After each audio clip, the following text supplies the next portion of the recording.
There's a curious thing about fear. We spend our entire lives trying to escape it, yet we're the very architects of our own terror. Like a spider spinning its web, we weave elaborate patterns of worry, anxiety, and dread, then find ourselves trapped within the very structure we created. But what if I told you that this prison of fear you've built around yourself isn't real? What if the bars that seem so solid, so impenetrable, are nothing more than thoughts dressed up as truth? Watch yourself for a moment. Notice how your mind works. See how it takes a simple present moment. Perhaps you're sitting here, listening to these words, and immediately begins to construct elaborate scenarios about what might go wrong. The mind is a remarkable architect of suffering. It can take the raw material of uncertainty, which is simply the natural state of being alive, and transform it into towering structures of dread. What if I lose my job? Becomes a skyscraper of financial ruin. What if they don't like me? Becomes a fortress of social isolation. But here's the peculiar thing. These structures exist only in thought. They're as substantial as yesterday's dream, yet we treat them as if they were made of concrete and steel. We organize our entire lives around avoiding these phantom buildings, these imaginary prisons. The fear of death creates the fear of living. The fear of rejection creates the fear of authentic expression. The fear of failure creates the fear of even trying. Each fear breeds a dozen others until we're living not in the world as it is, but in a world as we imagine it might become, a world of endless threat and perpetual danger. The irony is devastating. The more we try to control our experience, the more out of control we feel. The tighter we grip, the more life slips through our fingers like water. We create elaborate systems of security, insurance policies for every possible disaster, for our backup plans, strategies to manage every conceivable outcome. Yet still we lie awake at night, minds churning with possibility and dread. Because underneath all our planning and preparation, we know the fundamental truth we're trying so desperately to avoid. We are not in control. This is not a defect in the human design. This is not a problem to be solved. The uncertainty that terrifies us is the very ground of creativity, of spontaneity, of life itself. A perfectly predictable universe would be a perfectly dead universe. But we resist this truth with everything we have. We treat uncertainty like a disease to be cured rather than the natural condition of an alive, dynamic existence. We build walls against the very thing that makes life possible. There's something deeply uncomfortable about not knowing. The mind craves certainty the way the body craves food. It will manufacture answers, create explanations, invent stories, anything to fill the void of not knowing. But what if not knowing isn't empty? What if it's pregnant with possibility? The space between thoughts, the pause between breaths, the silence between notes. This is where music lives, where poetry is born, where life actually happens. Yet we're taught to fear this space. We're told that not knowing means we're failing, that uncertainty means we're unprepared, that confusion means we're inadequate. So we fill every moment with noise, every silence with chatter, every question with hasty answers. We become afraid of our own minds when they're quiet. We panic when we don't have an immediate response, when we can't explain, when we simply don't know. But the wisest among us have always known that the beginning of wisdom is admitting what we don't know. Look at the elaborate performances we put on to protect ourselves from imaginary threats. We rehearse conversations that will never happen, prepare defenses for attacks that exist only in our minds, build armor against arrows that were never fired.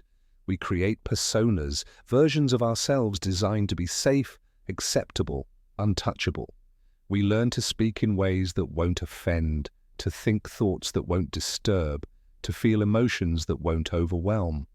We become actors in our own lives, playing roles we think will keep us safe. But safety is an illusion. The persona is a mask, and behind every mask is the fear that if people saw who we really are, they would leave. So we become increasingly elaborate in our performances, more sophisticated in our deceptions, more distant from our own authentic experience. The tragedy is that the very thing we're trying to protect, our true self, slowly suffocates behind the mask. In trying to save ourselves, we lose ourselves. In avoiding the risk of rejection, we guarantee the reality of self-abandonment. Water doesn't resist the rock, it finds a way around. It doesn't fight the current, it becomes the current. It doesn't fear the cliff, it becomes the waterfall. There's something profoundly instructive in water's relationship with obstacles. Fear makes us rigid. It convinces us that we must stand firm against every challenge, resist every change, fight every uncertainty. But rigidity is fragility. The branch that won't bend in the storm is the branch that breaks. What if instead of building walls against fear, we learned to move with it? What if instead of treating it as an enemy, we recognized it as information? Fear often points toward what matters most to us, toward what we care about, deeply enough to be vulnerable. The fear of losing someone reveals how much we love them. The fear of failure reveals how much we care about success. The fear of being alone reveals how much we value connection. Fear, properly understood, is not the opposite of love. It's love made nervous. Most of our fears live in a future that exists only in imagination. We suffer today for possibilities that may never come to pass. We rob the present moment of its peace for the sake of managing a future that remains stubbornly unmanageable. This is the peculiar time-traveling capacity of human consciousness. We can be physically present in one moment while mentally living in another. The body is here, breathing, alive, safe. But the mind is somewhere else entirely, rehearsing disasters, practicing panic, perfecting worry. But the future you're afraid of isn't real. It's a story, a possibility, and maybe dressed up as a certainty. The only moment you ever actually live in is this one. The only breath you ever actually breathe is this one. The only life you ever actually experience is this one. When you're lost in worry about tomorrow, you're missing today. When you're paralyzed by fear of what might happen, you're not present for what is happening. The prison of fear is always built in imaginary time. Here's the ultimate paradox. The prison door was never locked. The walls that seem so solid are made of nothing but thought. The chains that bind you are forged from pure imagination. You are simultaneously the prisoner and the jailer, the captive and the captor. But you are also the liberator. The key to your freedom isn't hidden somewhere outside yourself. It's the recognition that there never was a lock. The gate you've been trying so desperately to open has always been open. You've been free all along. This doesn't mean that challenges don't exist, the pain isn't real, that loss doesn't matter.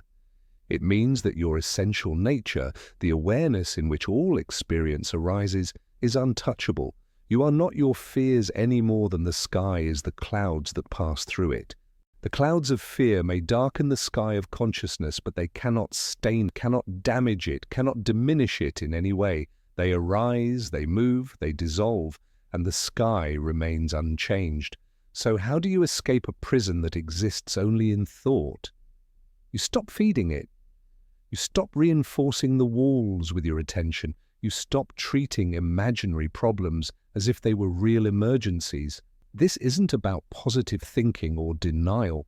It's about discrimination, learning to tell the difference between what's actually happening and what you're imagining might happen. It's about recognizing that most of what you call problems are actually just thoughts about problems. When fear arises, instead of immediately believing it, investigating it, or trying to solve it, simply notice it. Fear is a sensation, an emotion, an energy moving through awareness. You don't have to become it any more than you have to become the weather.